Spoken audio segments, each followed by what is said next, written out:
Video ini hanya untuk mereka yang punya logika. Bagi yang tidak punya logika, skip aja.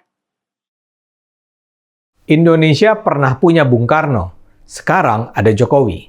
Kedua presiden ini memang punya gaya yang berbeda. Soekarno meledak-ledak, karismatik, keras. Jokowi santun, lembut, dan menjaga perasaan. Namun keduanya sama-sama pemimpin yang bersedia berhadapan dengan lawan-lawan yang akan menghancurkan Indonesia. Mereka berani dan tegas, bahkan kalaupun lawan mereka adalah kekuatan negara-negara besar di dunia. Keberanian dan ketegasan Jokowi terasa sekali ketika dengan tegar ia bersikap soal tekanan Eropa.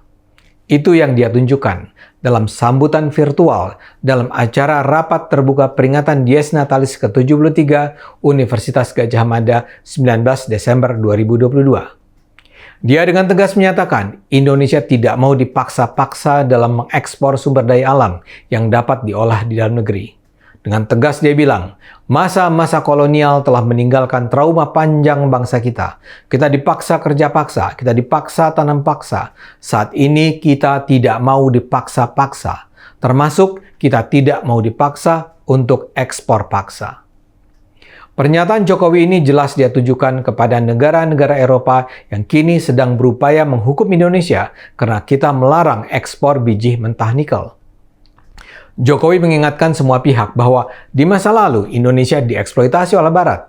Indonesia diperbudak oleh Barat. Dulu Indonesia didikte oleh Barat. Tapi sekarang hubungan kekuasaan semacam itu harus diakhiri. Indonesia harus punya hak sepenuhnya untuk menentukan sendiri penggunaan sumber daya alamnya untuk kepentingan kesejahteraan rakyatnya, termasuk dalam hal pelarangan ekspor biji mentah nikel. Indonesia memang kaya dengan nikel. Indonesia memiliki 30% cadangan nikel dunia, yaitu sebesar 21 juta ton. Eropa selama ini menjadi importir terbesar biji nikel dari Indonesia. Mereka selama ini mengandalkan nikel Indonesia sebagai bahan baku baja. Dan ke depan, Eropa akan membutuhkan nikel Indonesia sebagai bahan baku baterai yang diperlukan dalam industri mobil listrik. Namun sejak 2 tahun yang lalu, Indonesia mengeluarkan peraturan baru. Yang boleh diekspor bukan lagi biji nikel yang masih mentah atau disebut nikel ore, melainkan biji nikel yang sudah diolah. Indonesia merasa mengekspor nikel ore sebelum diolah sangat merugikan Indonesia. Dulu Indonesia mengekspor nikel ore dijual dengan harga relatif murah dan kemudian diolah oleh industri nikel internasional dengan harga mahal. Ini yang disadari sebagai merugikan Indonesia. Untuk menjaga nilai tambah itu, pemerintah Jokowi sekarang melarang ekspor nikel ore. Biji nikel yang sudah diolah harganya jauh lebih tinggi dari versi mentahnya. Keputusan melarang mengekspor biji nikel ore ini langsung membuat gerah negara-negara Eropa. Mereka mengadu ke lembaga dunia yang mengatur perdagangan dunia, World Trade Organization. Dan pada akhir November lalu, WTO menyatakan Indonesia melanggar prinsip pasar bebas. Saat ini Indonesia sudah mengajukan banding. Hasilnya belum lagi diputuskan. Tapi bukan Jokowi namanya kalau dia takut pada tekanan Eropa dan WTO itu. Tanpa gentar dihadapi langsung pemerintah-pemerintah Barat yang dulu dikatakannya pernah menerapkan sistem tanam paksa di negara kita.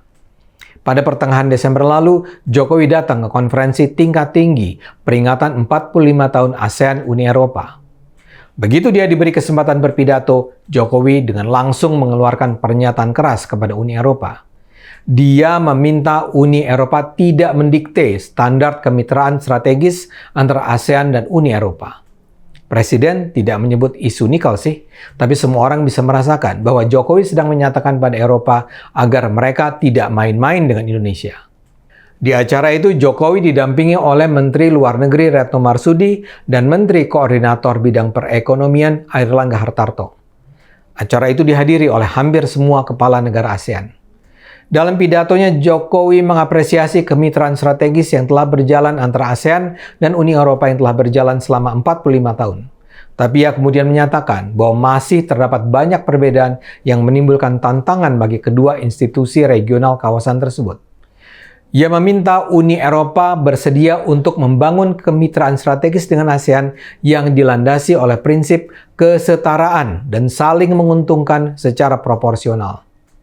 Karena itu Jokowi meminta pemimpin Uni Eropa untuk tidak mendikte standar kemitraan strategis.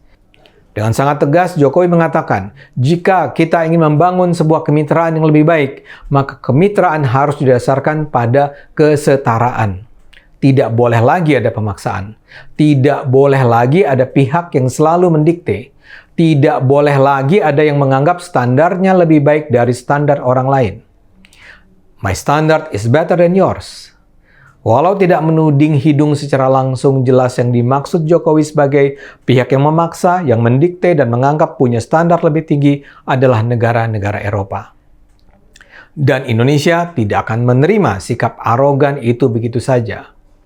Jokowi juga mengingatkan bahwa kalau Eropa terus bersikap begitu, Eropa akan kehilangan mitra strategis yang diperlukan untuk membangun ekonomi bersama. Presiden menegaskan, Asia Tenggara adalah kawasan regional yang memiliki neraca ekonomi dengan laju transaksi yang terus mencatatkan pertumbuhan ekonomi yang positif. Jokowi mengatakan pertumbuhan ekonomi positif membuat Asia Tenggara tumbuh sebagai kawasan economic powerhouse baru di Asia. Jokowi mengutip hasil survei yang menunjukkan pandangan pengusaha, investor, dan akademisi tentang prospek ekonomi dan bisnis di Asia Tenggara. Hasil survei menempatkan ASEAN sebagai kawasan dengan kesempatan ekonomi terbaik dan menjanjikan di masa depan. Karena itu dia mengatakan, kerjasama antara kedua blok regional ini akan menjadi sangat penting. Namun di ujung pidatonya dia kembali mengingatkan, kerjasama yang terjalin tidak bisa dalam bentuk yang hanya menguntungkan salah satu pihak. Kita tidak hanya harus maju bersama katanya, namun juga harus maju setara.